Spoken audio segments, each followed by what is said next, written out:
ओम नमस्ते। आइए आज की चर्चा प्रारंभ करते हैं। मैं सुखदेव शास्त्री। अथर्ववेद का 19वें मंडल का 41वें सूक्त का पहला मंत्र है। ओम भद्रमिच्छन्तरिषया स्वर्विदस्तपोदीक्षामपनिषेदुरग्ने ततो राष्ट्रं बलमोजश्च जातं तदस्मै देवा उपसंनमन्तु।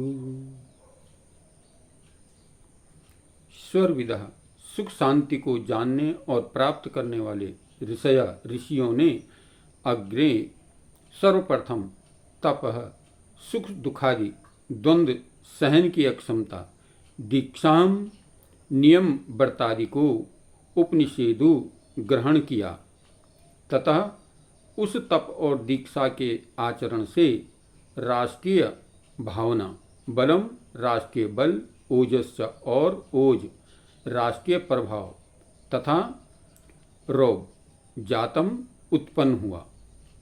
तथा इसलिए अस्मै इस राष्ट्र के सम्मुख देवा देव भी शक्ति संपन्न भी उपसंनमन्तु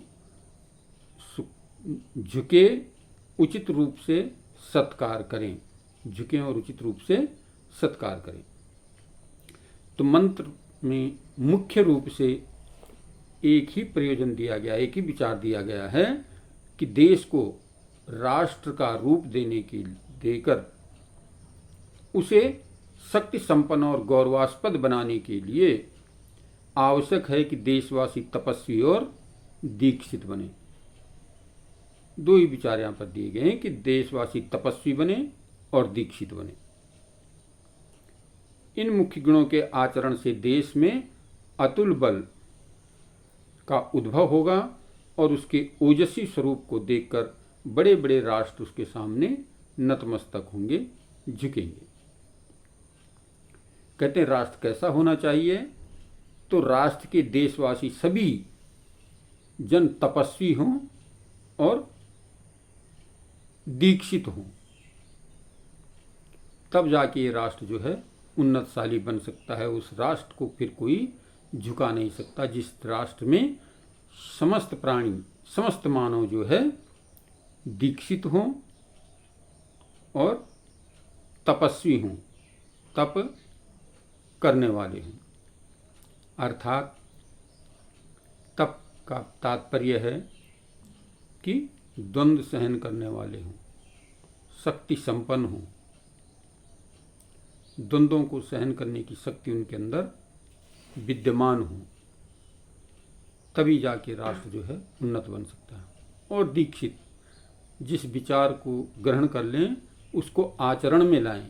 दीक्षा का तात्पर्य यही होता है कि हम जो विद्या ग्रहण करते हैं उसे अपने आचरण में लाने का प्रयत्न करें। जब हम उसको आचरण में लाते हैं तभी हमारा जीवन सुखी बनता है और तभी राष्ट्र जो है उन्नत बनता है। इसलिए कहा राष्ट्र का प्रत्येक नागरिक, प्रत्येक व्यक्ति जब दीक्षित हो और तपस्वी हो तभी वो राष्ट्र जो है उन्नति कर सकता है। और इस उन्नति का उद्देश्य उपनिषदों में बहुत सुंदर बात बताई गई है।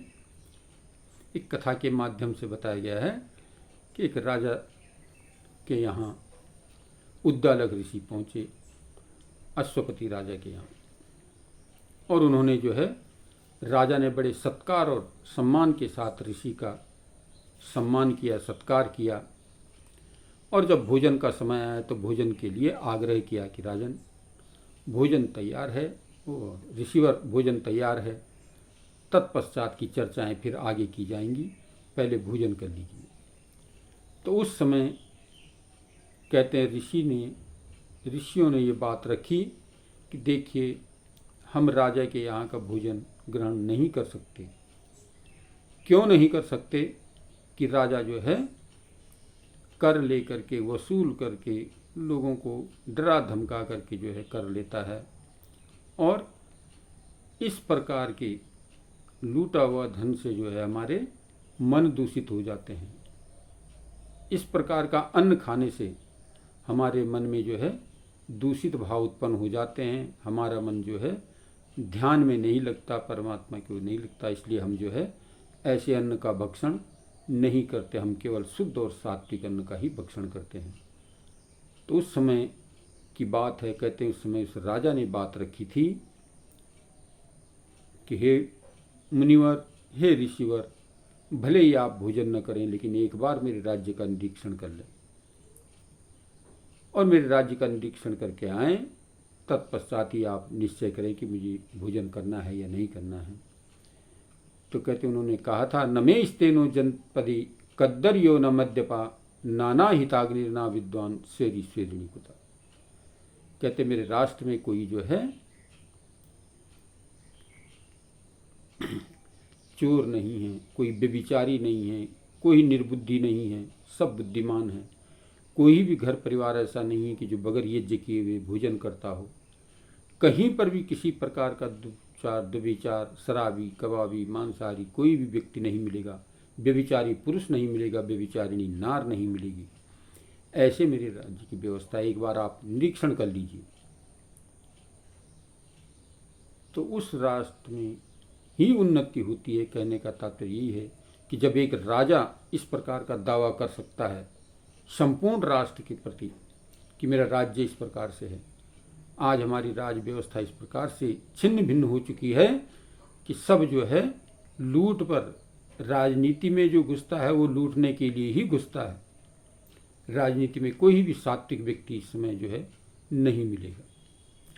सब के सब लूटने पर लगे हुए हैं, खसोटने पर लगे हुए हैं। तो फिर वो राष्ट्र कैसे समृद्धशाली बन सकता है? उस राष्ट्र में किस प्रकार की उन्नति हो सकती है? ठगों का बोलबाला बड़ा पड़ा है। तो इन ठगों से बचने के लिए ये मंत्र यहाँ पर बता रहा है कि सभी लोग जो हैं तेजस्वी हों, दीक्षित हों और तपस्वी हों। तप का मतलब होता है त्याग करने वाला, द्वंद्व सहने वाला, दुखों को सहन करने वाला।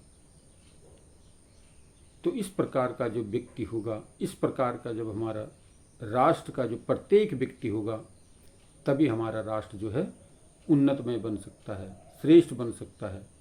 इसलिए ये मंत्र हमें प्रेरणा दे रहा है कि हम इस मंत्र की प्रेरणा पा करके तपस्वी बनने का प्रयत्न करें।